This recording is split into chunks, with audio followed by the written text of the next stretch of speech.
Vanakkam, anda bersama saya, Udiya Sankar SB, pengasas kumpulan sastrawan Kavian.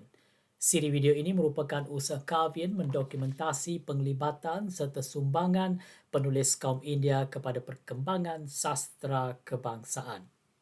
Tentu saja, anda boleh merujuk buku Kavya Sastra untuk pelbagai maklumat berhubung topik ini. Pada hari ini, 23 Januari 2023, saya mewawancara Cik Tanusha Shanmuganathan dari Petaling Jaya, Selangor. Beliau merupakan graduan Sarjana Muda Sastra dari Universiti Malaya dan sudah menghasilkan 4 buah novel menggunakan nama pena Mira Natasha. Novel beliau berjudul Tak Sengaja Cinta, Cik Cemerkap vs Encik Selfie, Savitri dan yang terbaru Hanya Kau Untukku. Tanusha Shanmuganathan juga aktif menulis skrip, cerpen, esei dan sajak. Sertai saya dalam wawancara santai bersama beliau menerusi Google Meet.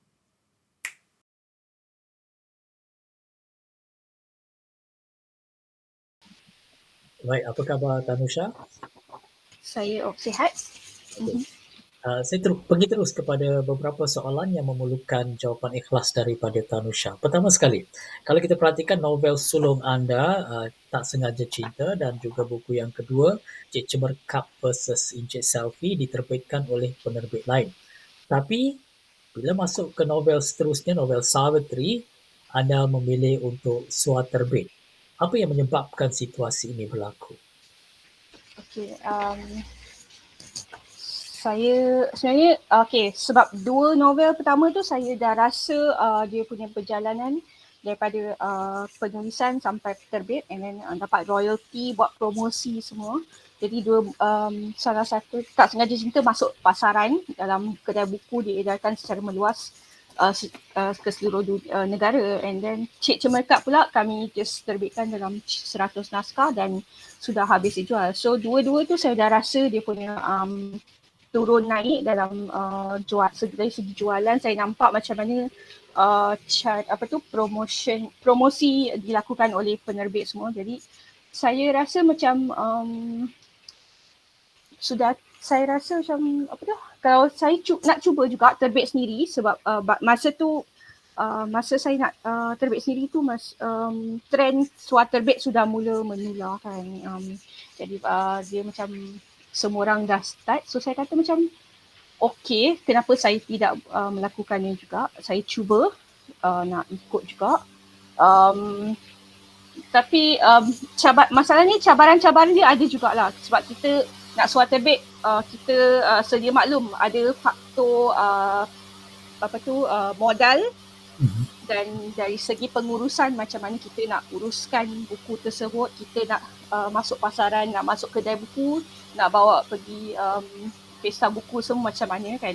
So saya banyak belajar dari apabila saya uruskan sendiri, saya lebih faham mengenai dunia penerbitan macam mana, daripada segi nak uruskan pencetak macam mana, nak buat layout. Sebab Savitri tu saya buat layout dia sendiri. Saya belajar daripada saya dapatkan panduan daripada beberapa orang, and then mentor-mentor yang banyak membantu.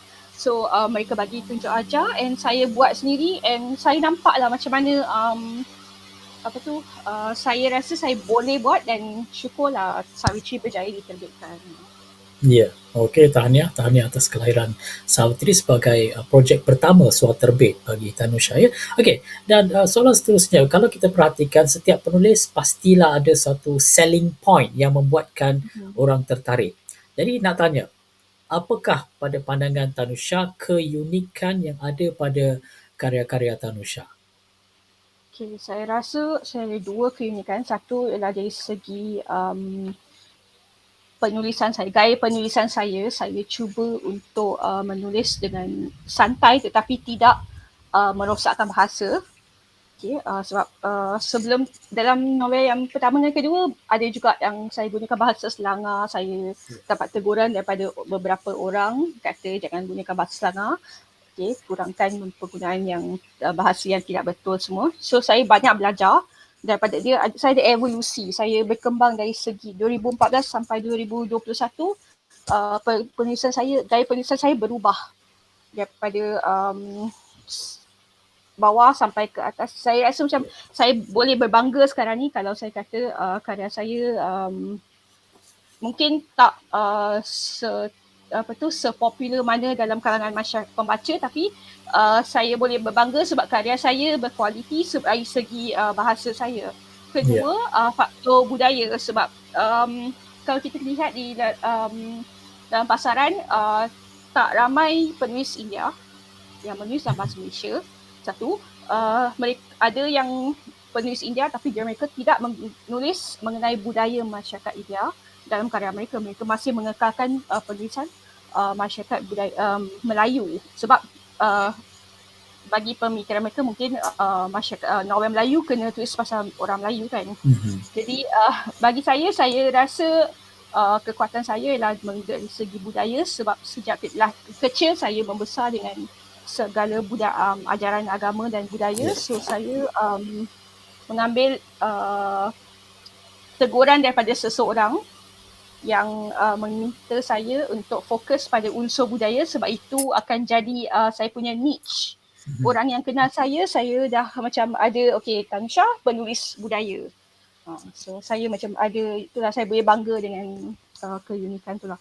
Ya, dua perkara penting yang Tanusha sebut. Satu ialah kualiti lebih penting berbanding kuantiti, dan perkara kedua adalah keunikan pada karya Tanusha adalah penampilan budaya kaum India. Memang itu yang amat kita perlukan dalam mengembangkan khazanah sastra kebangsaan.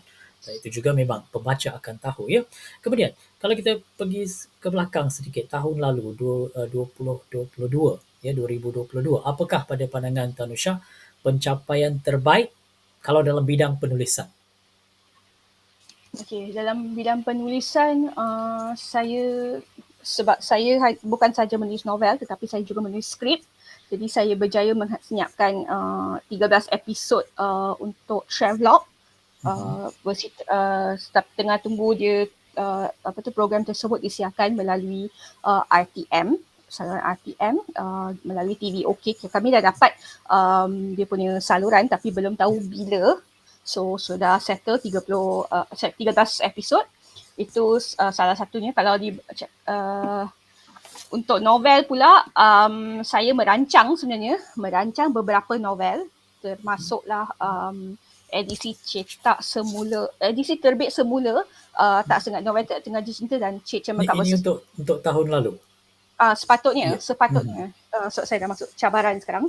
So sepatutnya nak terbit semula bawah buku syarikat Agni Media and Resources, tetapi tahun lepas saya menghadapi beberapa cabaran, yang dua daripada yang cabaran-cabaran tu ialah masalah keluarga, di mana saya kehilangan bapa saudara saya. Jadi bila dan sepupu saya kahwin, so saya macam banyak sangat kalangan masa tu, semua datang sekali sebab sepupu saya kahwin, dua bapa saudara saya bergila-gila keluar masuk hospital.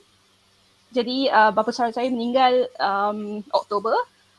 Bapa saudara saya ni dia tak ada anak, jadi saya kena uruskan semua dokumentasi sebab isteri dia warga Filipina. Jadi dengan dokumen-dokumennya sekali sebab turun naik pergi JPN semua, so macam banyak sangat halangan dekat situ.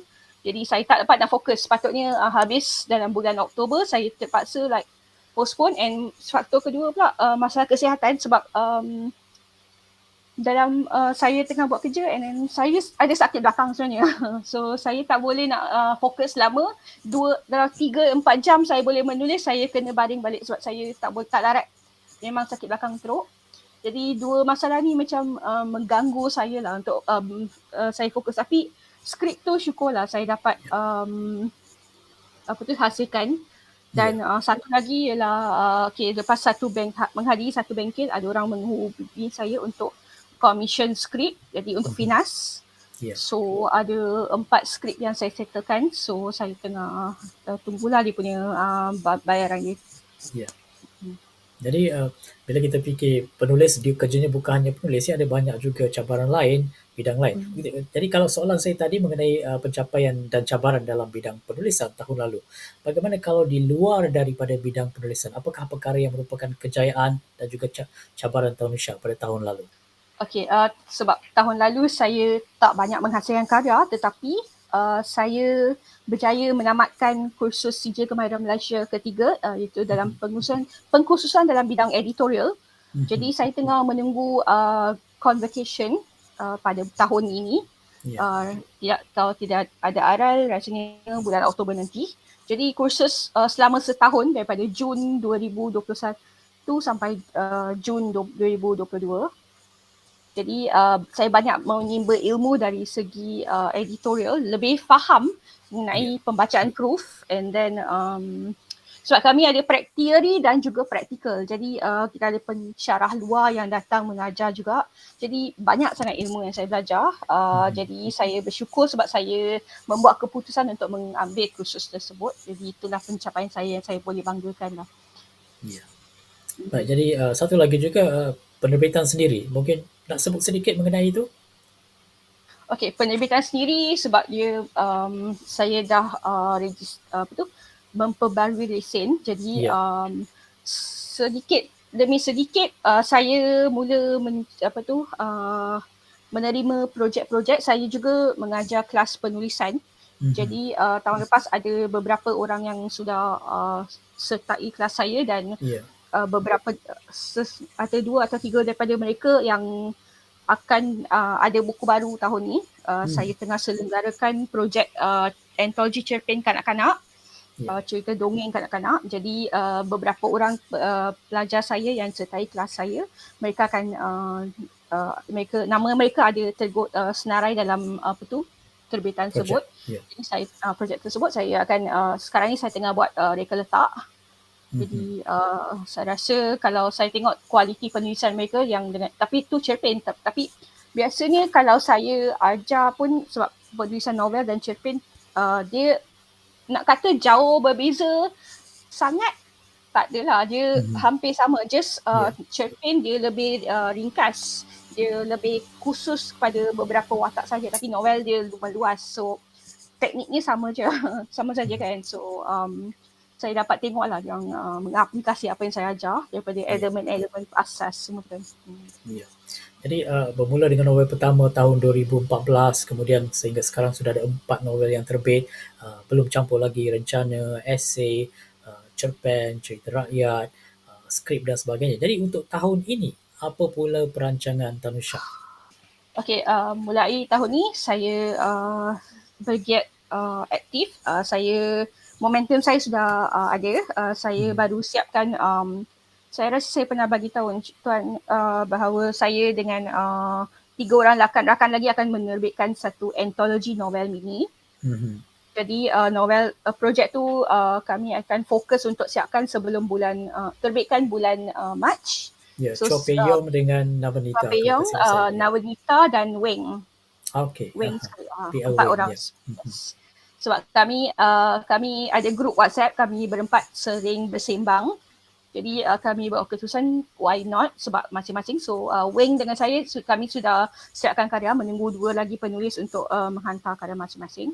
Novel mini dalam 150 halaman, jadi masing-masing dalam 30 halaman. So saya dah siapkan part saya.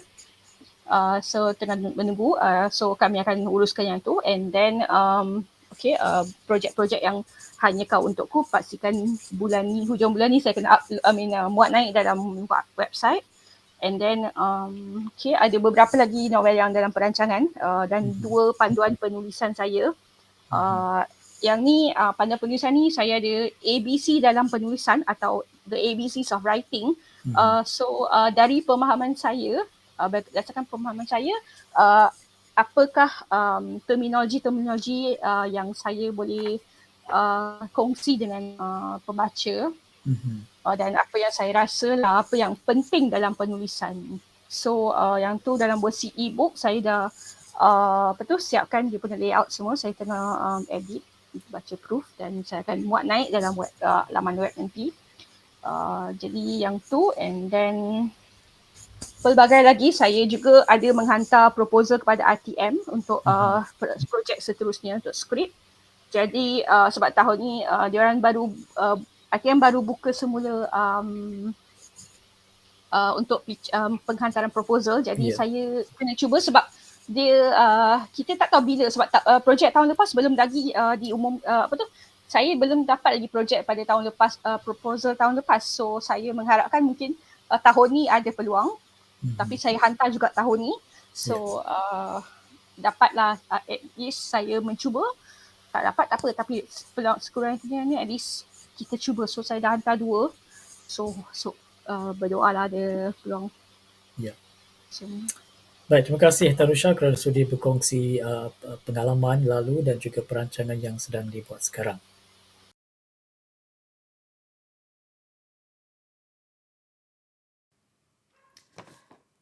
Terima kasih kepada Cik Tanusha Shanmuganathan, seorang penulis, penerbit, pembaca proof, penterjemah dan usahawan yang sudi meluangkan masa untuk diwawancara dalam projek dokumentasi kumpulan sastrawan Kavian. Sarva Mangalam. Semoga seluruh alam dilimpahi sejahtera.